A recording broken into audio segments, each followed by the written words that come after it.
e 24 horas, o tempo que o mestre da propaganda alemã, Joseph Goebbels, levou para orquestrar um final arrepiante no bunker de Berlim. Apesar dos restos mortais carbonizados de Adolf Hitler no jardim da chancelaria, Goebbels não cogitava rendição ou fuga. Em vez disso, preparava um ato hediondo, o assassinato de seus 6 filhos, com idades entre 4 e 12 anos. Se você acha que compreende a profundidade do mal, pense novamente. Em 1º de maio de 1945, projéteis soviéticos caíam a cada 30 segundos. A chancelaria do Reich, localizada a 15 metros abaixo do solo, era um túmulo. Nesse labirinto de concreto, impregnado com fumaça de diesel e excrementos humanos, o homem que enganou o mundo com sua propaganda nazista de superioridade preparava-se para seu ato final e imperdoável. Se você aprecia história documentada como esta, considere se inscrever. Seus comentários sobre sua cidade também são bem-vindos. Este estudo baseia-se em fatos credíveis, partindo do depoimento de Gunther Schwegermann, prestado em 1948 a interrogadores americanos em Hanover, e dos relatos detalhados de Johannes Henschel, fornecidos a investigadores soviéticos após sua prisão em 2 de maio. Essas não são fontes comuns. Eles foram testemunhas oculares dos eventos. Ouviram os tiros, encontraram os corpos. Agora voltando às informações. Sob Berlim, encontra-se um extenso complexo de bunkers, semelhante a uma doença de concreto persistente. Abrange 2 níveis e 18 salas, construído em fases, primeiro em 1936, depois ampliado em 1944. Está enterrado a 15 metros abaixo da superfície, abaixo do lençol freático. Bombas a diesel operam ininterruptamente para conter a água subterrânea. O ar cheira a combustível, mofo e pavor. A umidade vaza das paredes de concreto. A única fonte de luz são lâmpadas nuas que piscam e pulsam quando os geradores fazem esforço. Em 30 de abril, às 15h30, Hitler encostou sua Walther PPK na têmpora direita. Um único disparo ecoou. Eva Braun mordeu cianeto. Hitler estava morto. No entanto, antes de puxar o gatilho, Hitler passou horas testando cianeto em sua cadela, Blonde. O pastor alemão morreu instantaneamente, deixando Hitler incerto sobre a eficácia do veneno.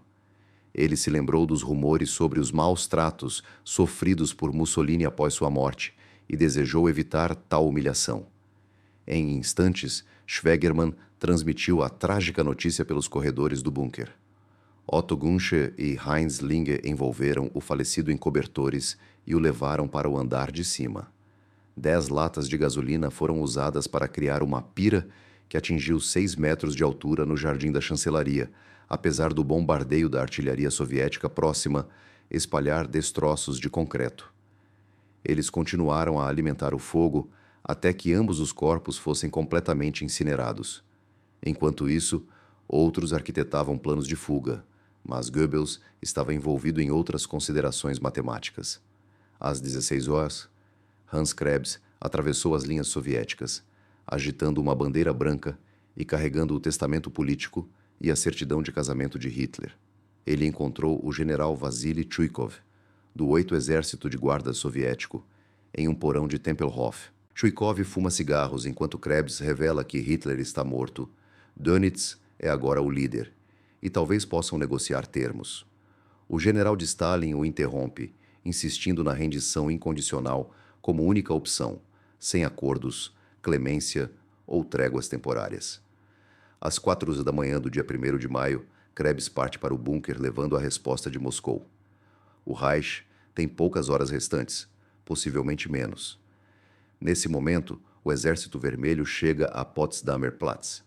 Aproximadamente a 800 metros do bunker, o 155º Regimento de Fuzileiros soviético posiciona metralhadoras nos túneis do metrô. Tripulações de tanques do 3º Exército de Choque carregam projéteis de alto explosivo para o iminente ataque ao distrito governamental. Transmissões de rádio indicam a desintegração da resistência alemã por toda a cidade. A área de defesa de Berlim de Weidling tem cerca de 6.000 soldados ativos restantes. predominantemente homens mais velhos e adolescentes da Volkssturm. Enquanto isso, Magda Girbel veste suas filhas com longos camisões brancos. São 5 meninas. Helga, de 12 anos, tem os cabelos penteados delicadamente com 100 movimentos deliberados, repetindo a rotina que seguiam na ilha Schwanenritter não muito tempo atrás. Hildegard, de 11 anos, recebe fitas azuis cuidadosamente amarradas. Holdin, de 8 anos, mexe inquieta com o tecido áspero das mangas de sua camisola, um contraste gritante com seu confortável pijama de seda em casa. Hedwig, de 7 anos, pergunta por que estão se vestindo para dormir tão cedo, enquanto os adultos ainda estão acordados e conversando ruidosamente pelos corredores. Heide, de 4 anos, com a amigdalite, coloca um lenço branco no pescoço, carinhosamente enrolado por Magda. Helmut, de 9 anos, o único boier, reclama do aparelho ortodôntico metálico que lhe causa desconforto na boca devido a um fio solto. Esses não são apenas números. São crianças que tinham gatos de estimação em sua residência na ilha Schwanenritter apenas algumas semanas antes. Helga era conhecida por sua coleção de selos e por sua habilidade em recitar poesia francesa, sendo que sua professora observou que ela era inteligente e séria para sua idade. 1. Hildegard desenhava cavalos e aspirava a ser veterinária. Ela havia memorizado os nomes de todas as raças encontradas na enciclopédia de seu pai. Helmut alimentava o sonho de se juntar à Luftwaffe, como seu meio-irmão, Harald, atualmente prisioneiro de guerra no norte da África. Hedwig tinha certeza de que se casaria com Gunther Schwegermann, pois seu olho protético a intrigava. Ele recebeu a prótese depois que a coronha de um rifle russo estilhaçou sua órbita esquerda durante a retirada de Moscou. Aldine tocava piano, melodias simples, mas com um ritmo impecável que deixava sua governanta orgulhosa. Heide persistia em acreditar em contos de fadas e perguntava à mãe todas as noites quando seriam levados de volta para seu verdadeiro lar. Seu pai construiu uma carreira persuadindo as massas de que os judeus eram inferiores. Os eslavos mereciam a escravidão e as crianças com deficiência eram dignas de eutanásia para o bem maior. Agora, ele cogita aplicar a mesma lógica à sua própria família. 19 horas. Magda telefona para o posto médico do andar de cima para encontrar Helmut Kuntz, não um médico histórico, mas sim outro funcionário administrativo nazista que se viu em uma situação desfavorável. Nascido em 26 de setembro de 1910, em Ettlingen, Aix-Baden, em uma família de classe média, ele inicialmente estudou direito na universidade antes de mudar para odontologia. Seu trabalho acadêmico se concentrou na cárie dentária em crianças em idade escolar, considerando fatores como dieta e cuidados infantis. Essa pesquisa era puramente acadêmica e não tinha nenhuma ligação com ideologia. Tratava-se unicamente de obter credenciais. Kuntz ingressou na SS em 1936, mais para ascensão na carreira do que por crença fanática. Ele serviu na unidade Sturm 10 do 84º Regimento SS Standard T em Weissenfels, onde praticava odontologia nos fins de semana e participava de desfiles. Durante a guerra, ele fez parte da 3ª Divisão SS Totenkopf, uma unidade inicialmente encarregada de guardar campos de concentração que mais tarde se transformou em uma força de combate ativa na Frente Oriental. Em 1941, um ferimento causado por estilhaços soviéticos em Demiansk perfurou seu ombro e pulmão, encerrando seu serviço militar e transferindo-o para as funções administrativas do Departamento Médico da Waffen-SS em Berlim. Notavelmente histórico, mas isso mudou 20 minutos depois, quando Kuntz entrou no Vorbunker. O andar superior, onde a família Goebbels residia desde 22 de abril, tinha paredes grossas de concreto e beliches parafusados ao chão. O espaço para 6 crianças era de apenas 3,6 metros quadrados, espremido com 3 conjuntos de beliches. O sistema de circulação de ar não funcionava corretamente há dias, enchendo o cômodo com um fedor de crianças sem banho e adultos presos em suor de medo. Magda o informou que Hitler havia morrido, que os soviéticos chegariam pela manhã e que a maioria dos grupos de fuga não sobreviveria à primeira esquina.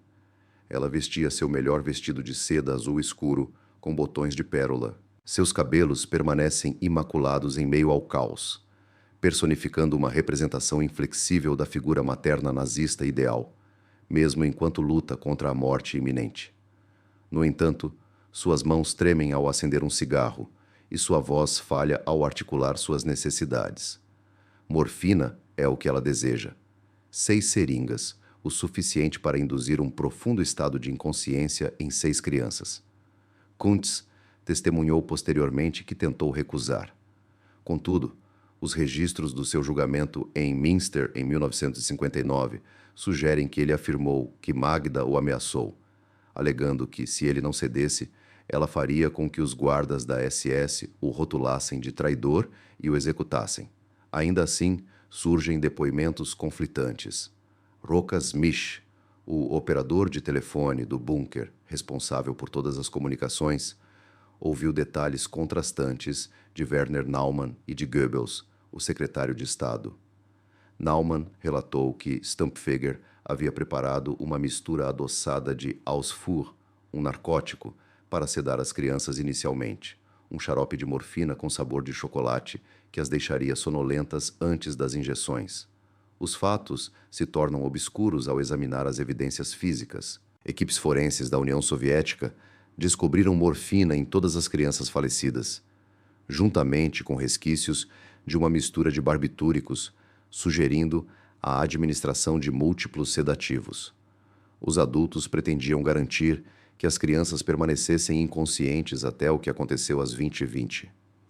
As crianças foram chamadas ao quarto após um dia de diversão nos corredores do bunker, onde cantaram canções para os soldados feridos no hospital improvisado acima, e Helga lhes ensinou uma canção de ninar que aprendera com sua governanta. Helmut cativou os outros com seus truques com moedas, encontrados na gaveta do pai. As meninas mais novas brincavam com seus brinquedos surrados, trazidos de Schwanenwerder durante a mudança da família para o bunker. No entanto, Helga parecia apreensiva. Sendo a mais velha e a mais inteligente, ela percebia quando os adultos se calavam e mudavam de assunto com a aproximação das crianças. A equipe revelou posteriormente que ela estava deprimida e chorosa havia dias, recusando-se a comer. Ela percebeu que o trovão que estavam ouvindo não vinha de tempestades. Eram os obuses soviéticos de 122 milímetros se aproximando. Enquanto os adultos a asseguravam de que a guerra estava chegando ao fim e que todos voltariam para casa em breve, o ceticismo de Helga era evidente em seus olhos. Naquela tarde, Rotes Misch, posicionado em seu posto de comunicações a 9 metros de distância, lembra-se de Helga interrogando sua mãe diretamente. Quando vamos sair do bunker? Por que não podemos mais subir? Onde está Harold? Eles se referiam a Harold Quandt, seu meio-irmão que havia sido capturado pelas forças aliadas na Itália. A família havia escondido essa informação das crianças. Quando Magda disse que receberiam medicação porque ficariam no bunker por mais tempo, os olhos de Helga revelaram puro terror.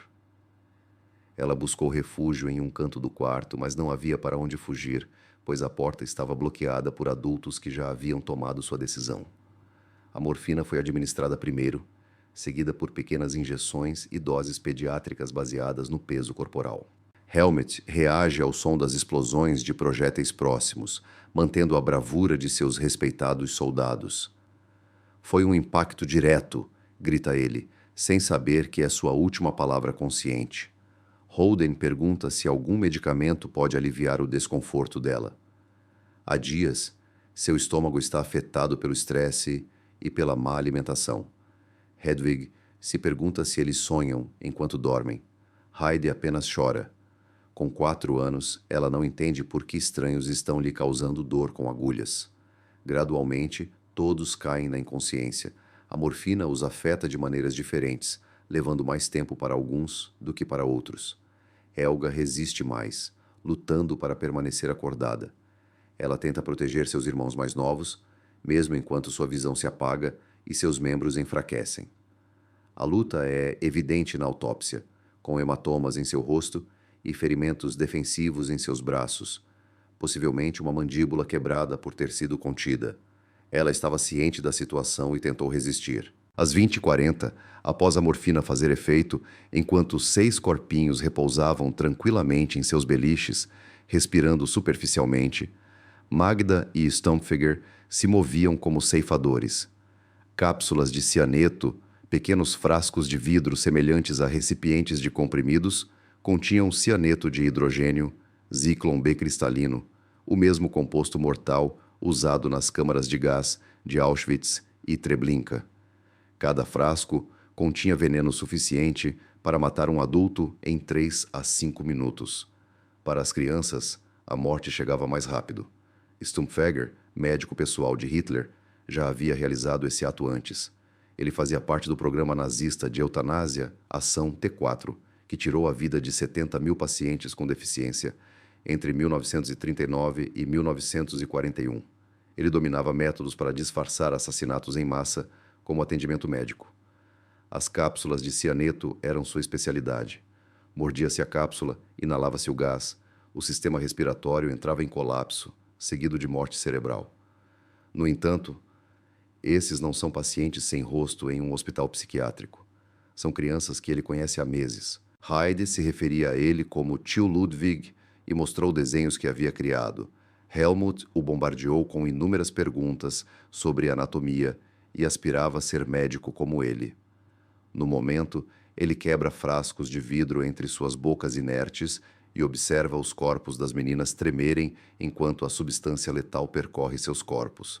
Magda auxilia, mantém suas cabeças na posição correta e força suas mandíbulas a se abrirem. Garante que cada frasco se quebre com precisão e dispense sua carga. Quando o corpo de Helga se contrai e seus olhos se abrem brevemente, Magda murmura: "Durma, meu amor", e assegura até que o cianeto complete sua ação.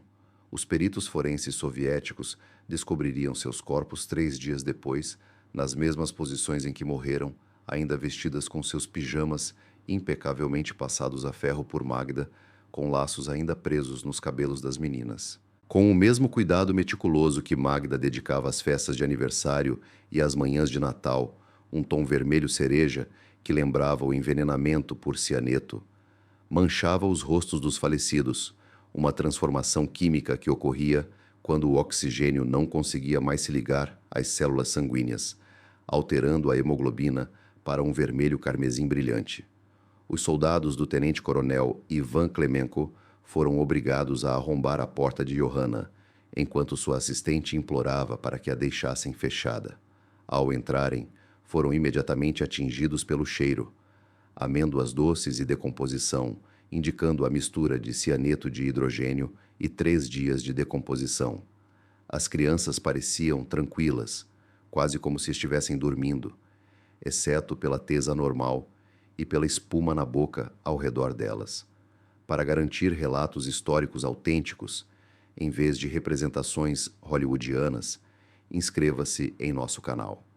Investigamos arquivos muitas vezes negligenciados, revelando testemunhos omitidos das narrativas populares. Compartilhe abaixo quais horas finais da Alemanha nazista você gostaria que explorássemos mais a fundo. Às 20h50 do dia 1º de maio de 1945, 6 crianças jaziam mortas em camas de metal dentro de uma câmara de concreto enterrada sob as ruínas de Berlim. Magda caminhava até o quarto do marido no furabunker inferior, com as mãos agora firmes, enquanto o pesadelo chegava ao fim. Ela havia alcançado seu objetivo. Seus filhos jamais conheceriam um mundo pós-nacional-socialista, não seriam interrogados pelos aliados e permaneceriam ignorantes dos verdadeiros atos de guerra do pai. Ao longo do dia, Goebbels não escreveu cartas de rendição, nem planos de fuga. Em vez disso, redigiu uma declaração final de propaganda, proclamando sua intenção de morrer ao lado de suas tropas na defesa da capital. Mesmo no fim, ele mentiu. Não tinha nenhum desejo de lutar em barricadas. Durante semanas, não se aventurara para fora do bunker. O mais perto que chegara do combate fora ouvir o fogo da artilharia através do teto de concreto. Às 21h, Joseph e Magda Goebbels sobem os 97 degraus do bunker do Führer pela última vez. Schweigerman os acompanha em parte do percurso, carregando munição extra para a limpeza posterior. A escadaria ecoa com tiros distantes e o som de tanques soviéticos T-34 avançando no distrito governamental. Eles saem pela porta de emergência, escondida atrás de um falso galpão de jardim, para o jardim da chancelaria, repleto de crateras de bombas. Ali, Goebbels dita modificações ao testamento político de Hitler, consulta o almirante Dönitz sobre a transição de poder e incinera documentos pessoais que poderiam macular o legado do partido nazista. Seu diário de 20 anos, repleto de política partidária, rancores pessoais e reflexões sobre a vida familiar, também é destruído. As páginas que detalham suas razões para optar pelo assassinato, em vez da misericórdia para com seus próprios filhos, são consumidas pelas chamas. A paisagem outrora majestosa que ostentava o poderio nazista agora se assemelha a uma superfície lunar árida, com terra arrancada e concreto estilhaçado. O odor residual dos restos carbonizados de Hitler e Ava permanece no ar 4 horas após a cremação. O som dos disparos soviéticos vindos da Potsdamer Platz, a pouco mais de 1 quilômetro de distância, ecoa. Balas traçadoras intermitentes cruzam o céu. Assim se apresenta o Reich milenar em seus momentos crepusculares. De acordo com o depoimento de Schweigerman aos interrogadores americanos em Hanover, em 1948, Joseph e Magda avançaram à sua frente em direção ao local onde o corpo de Hitler havia sido incinerado. Pararam a cerca de 9 metros da entrada do bunker, perto de uma cratera de bomba que oferecia alguma proteção contra os destroços. Schweigerman posicionou-se na escadaria para ter uma visão desobstruída, mantendo-se protegido. 2 tiros rápidos, talvez com 5 segundos de intervalo. Depois, ouviu-se apenas o implacável bombardeio de artilharia. Quando Schweigerman subiu os degraus restantes e olhou para o jardim, ambos estavam mortos. Joseph disparou um tiro na têmpora direita de Magda e, em seguida, encostou sua pistola Luger na própria cabeça, puxando o gatilho. Alternativamente, eles teriam ingerido cápsulas de cianeto e recebido um golpe fatal. Os detalhes de suas mortes podem variar dependendo de quem conta a história e de quando ela foi narrada. No entanto, um detalhe consistente é a ação subsequente de Schweigerman. Seguindo a ordem final de Goebbels, ele sinalizou para um soldado da SS que o aguardava na escadaria.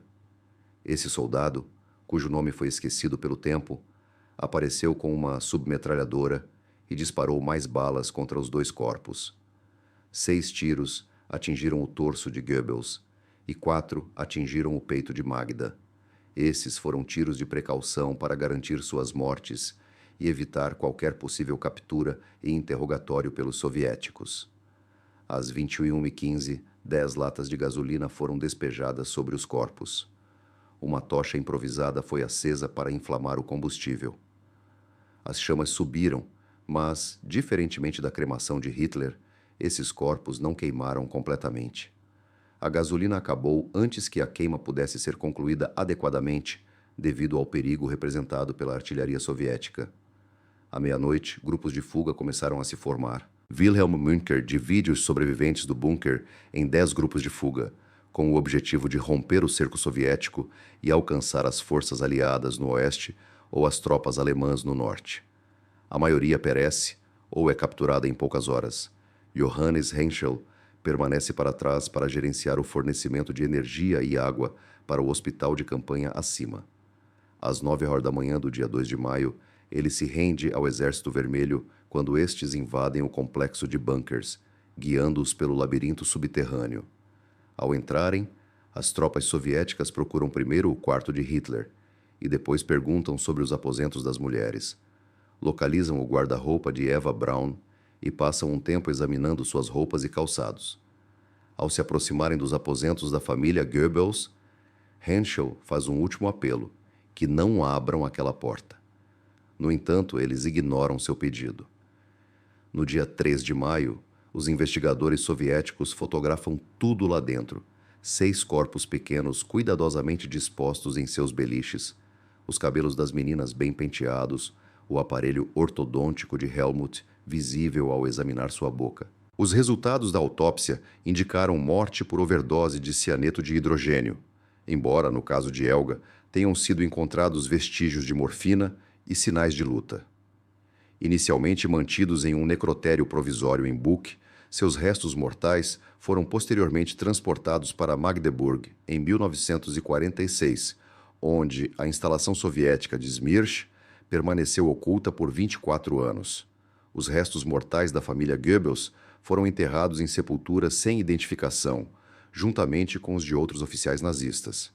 Em 1970, o diretor da KGB, Yuri Andropov, ordenou a aniquilação de todos os restos mortais nazistas no local de Magdeburg, devido a preocupações de que pudesse servir como um santuário neonazista. Em 4 de abril, agentes soviéticos desenterraram os contêineres de madeira, incineraram o conteúdo, pulverizaram os ossos e espalharam as cinzas no rio Bederitz, um afluente do Elba. No entanto, o que torna as últimas 24 horas ainda mais arrepiantes é que Goebbels tinha opções. Albert Speer ofereceu-se para levar as crianças consigo quando fugisse para o norte, uma oferta que foi recusada. Karl Gebhardt, líder da Cruz Vermelha alemã, pretendia retirá-los de Berlim, mas teve seu pedido negado. Sugestões alternativas envolviam escondê-los com famílias solidárias, mas Magd rejeitou essa ideia por considerá-la impraticável. A realidade é mais sombria e abominável. Joseph e Magd Goebbels achavam inconcebível que seus filhos vivessem em um mundo sem Adolf Hitler ou fossem criados por outros, que poderiam servir como símbolos de resistência contra a ideologia nazista.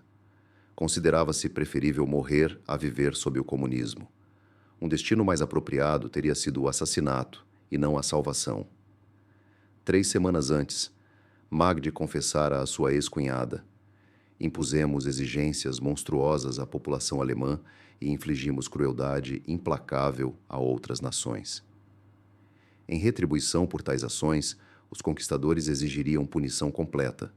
Não podemos ser vistos como covardes. Todos os outros têm direito à vida. Nós não possuímos esse privilégio. Nós o perdemos. As crianças não haviam perdido nada. Eram inocentes. Helga gostava de colecionar borboletas e falava francês fluentemente, enquanto Hildegard aspirava a ser veterinária. Helmut compunha poesia. Holden tocava piano. Hedwig desenhava anjos. Heide mantinha sua fé nos contos de fadas. Joseph Goebbels assumiu o cargo de chanceler da Alemanha por um único dia, sucessor designado por Hitler, conforme estipulado em seu testamento, das 20 horas do dia 30 de abril às 20 horas do dia 1º de maio de 1945. Durante esse período, ele cometeu o assassinato de seus próprios filhos. Antes de morrer, Goebbels fez uma declaração final: ou seremos reconhecidos como os maiores estadistas da história, ou os piores criminosos. Helmut Kuntz retomou sua prática odontológica após uma década de detenção soviética.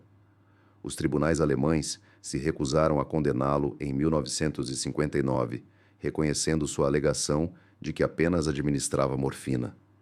Ele viveu tranquilamente em Freudenstadt até 1976. Muito respeitado em sua profissão, Gunther Schweigermann se escondeu em Munique antes de ser capturado pelas forças americanas em junho de 1945 e libertado em abril de 1947. Consulte Nasen para mais detalhes. Em 1949, Johannes Henschel foi libertado dos campos de prisioneiros soviéticos. Posteriormente, ele fundou uma empresa de importação e exportação, que servia de fachada para operações do Serviço Federal de Inteligência alemão. Passou seus últimos anos em Akern, Alemanha Ocidental, falecendo em 1982. Em conversas privadas, ele se referia ao assassinato dos filhos de Goebbels como o evento mais horrível que testemunhou durante a guerra, optando por não falar sobre o assunto publicamente. 43 anos depois, obras de construção em Berlim revelaram vestígios do complexo original de bunkers. Ao drenar o Vorbunker, os escavadores descobriram restos como estruturas de camas quebradas do quarto das crianças e garrafas de vinho vazias no chão da cozinha. O local foi transformado em um estacionamento, sem nenhum memorial, em homenagem ao lugar onde 6 crianças perderam a vida devido à ideologia de seus pais. No rio Bideritz, em algum lugar nas águas que abastecem o Elba, vestígios de suas cinzas continuam sua jornada em direção ao mar. As vítimas finais da Alemanha nazista não foram militares ou rebeldes, eram crianças, todas com a mesma letra inicial no nome, brutalmente assassinadas por sua lealdade a um ditador falecido. Frio, escuridão, desaparecimento.